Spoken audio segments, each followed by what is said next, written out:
Assalamualaikum warahmatullahi wabarakatuh. Alhamdulillahirrahmanirrahim. Jumpa lagi dengan Jejak Langit. Bagaimana kabarnya kawan-kawan semua? Semoga sehat selalu. Di sini saya berada di Kelurahan Gentong, Pasuruan, berada di makam Kiai Ghafur atau Kiai Sepuh Kelurahan Gentong, Pasuruan ya. Jadi bercerita tentang Kiai Sepuh dan pertemanannya dengan Mbah Kholil Bangkalan. Ini mau sedikit cerita tentang riwayat pertemanan beliau dan Syekhona Kholil Bangkalan pada saat menjadi santri. Banyak yang meyakini bahwasanya Kiai Sepuh merupakan seorang waliullah dengan beragam karomah yang dimiliki. Kiai Sepuh justru segan ya terhadap ketenaran.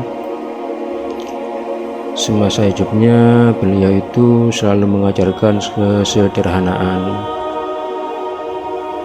Namanya adalah Kiai Abdul Ghafur dan sampai sekarang masyarakat lebih akrab memanggilnya Kiai Sepuh. Ia merupakan putra tunggal dari pasangan suami istri yang berasal dari Sedayung Gresik. Ayahnya adalah seorang Kiai Dawud, adalah seorang ulama asal Hadramut, Yaman. Ibunya bernama Nyai Syarifah, merupakan keturunan ke-12 dari Kanjeng Sunan Ampel, Surabaya.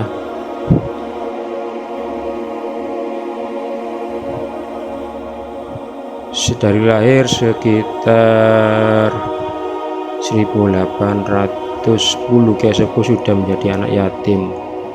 Ayahnya wafat ketika Kiai Sepuh masih dalam kandungan, dan Kiai Sepuh dilahirkan dengan nama Rasmuddin. Dia tumbuh sebagai anak yang haus akan ilmu. Beliau menyelami ilmu agama di berbagai tempat termasuk ke wilayah Pasuruan. Dan ketika menjadi santri, Kiai Sepuh atau Rasmuddin ini tidak sendirian ya, melainkan bersama Mbah Kholil Bangkalan.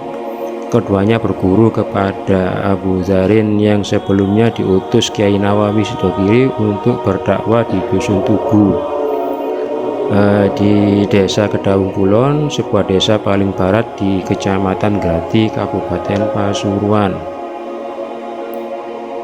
Dan tempat berdakwah Abu Zarin ini merujuk pada letak jatuhnya batu kerikil yang dilempar Kiai Nawawi. Setibanya Rasmuddin dan Mbah Kholil di Dusun Tugu, Abu Zarin ternyata sudah wafat. Namun itu tidak menghalangi niatan Rasmuddin atau Kiai Sepuh dan Syekhona Kholil untuk belajar.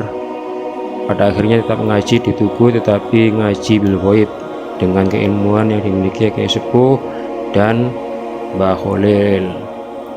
Setelah ngaji di Tugu, keduanya berpisah. Mbah Kholil kembali ke Bangkalan, Madura, dan Kiai Sepuh atau Rasmuddin tetap berada di Pasuruan. Beliau melanjutkan misi belajarnya kali ini di perkampungan yang kini berada di wilayah Kelurahan Gentong.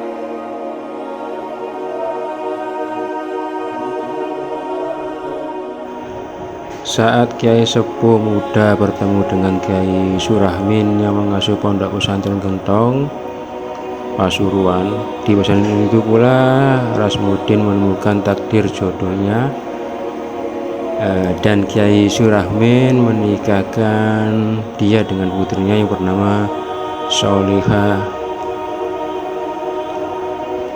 Kepandaiannya yang di atas rata-rata santri itulah yang membuat Kiai Surahmin yakin menantunya bakal sanggup meneruskan perjuangannya berdakwah sekaligus mengasuh pesantren. Dan selama bermukim di Gentong, Rasmuddin atau Kiai Sepuh kemudian dikenal dengan nama Kiai Abdul Ghafur. Kiai Sepuh sendiri memiliki seorang putri bernama Nyai Fatimah yang kelak dipersunting oleh santrinya sendiri, yaitu Kiai Hasim.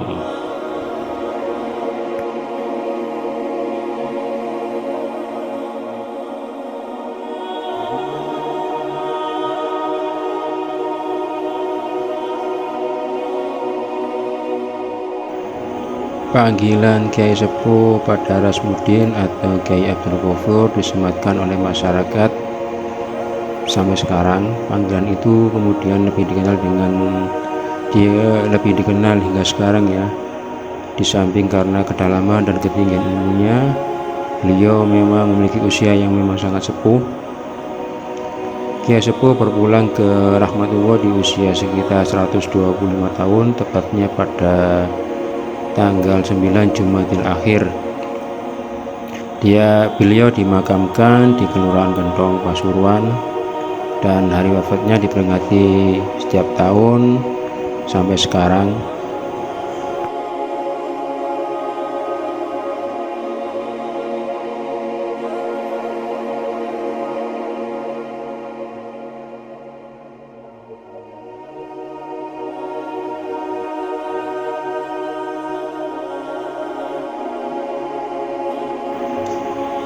Beberapa peninggalan Kiai Sepuh sampai sekarang masih ada. Di antaranya adalah bangunan Menara Masjid Al-Ghafuriyah Gentong, lengkap dengan beduk yang dipukul sesaat sebelum azan untuk mengingatkan waktu sholat. Dan masjid itu menurut masyarakat dibangun oleh Kiai Surahmin.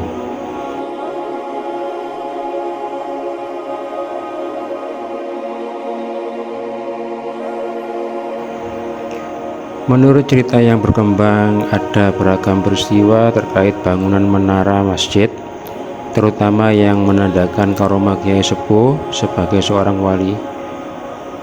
Di antaranya adalah Kiai Sepuh pernah memberikan petunjuk bagi orang yang begitu mendambakan pergi untuk naik haji ke Baitullah. Beliau meminta orang itu untuk menaiki bangunan melalui tangga di dalam menara. Dan jika melihat lautan setelah berada di atas menara, maka orang tersebut insya Allah bisa menunaikan ibadah haji. Dan zaman itu untuk pergi ke Baitullah atau berangkat haji memang harus menempuh perjalanan laut atau naik kapal laut ya.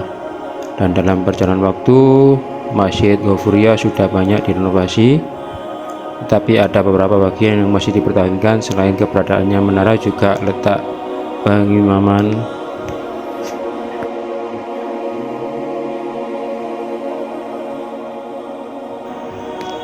Juga pernah ada cerita sewaktu Kiai Sepuh menghadiri undangan ke pesantren Sidogiri, dia mendapati Fulan santri yang melantunkan barzan saat itu memiliki suara emas. Akan tetapi Kiai Sepuh rupanya memahami bahwa si Fulan menyimpan riya lantaran suaranya yang merdu, dan tak disangka-sangka Kiai Sepuh memintanya untuk berhenti seketika. Sontak hal itu membuat Fulan menggerutu dalam hati, namun ia tetap melantunkan lantunan dibak dan mengabaikan perintah Kiai Sepuh sambil lalu. Dan Kiai Sepuh kemudian berujar bahwa Fulan tuli lantaran tak mendengarkan perintahnya. Seketika itu Fulan kehilangan pendengarannya. Dan mendengar cerita Fulan itu, Kiai Nawawi lalu menyuruhnya untuk menemui Kiai Sepuh. Setelah itu si Fulan sembuh, bisa mendengarkan lagi.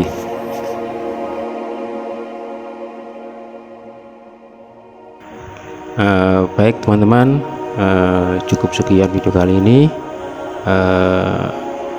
Jadi itu beberapa cerita ringkas yang bisa saya ceritakan di video kali ini. Jika ada kekurangan informasi atau kesalahan informasi, mungkin teman-teman bisa menambahkan di kolom komentar. Terima kasih, semoga menjadi ladang amal ibadah kita, dan kita selalu dicintai dan mencintai para kekasih Allah, waliullah.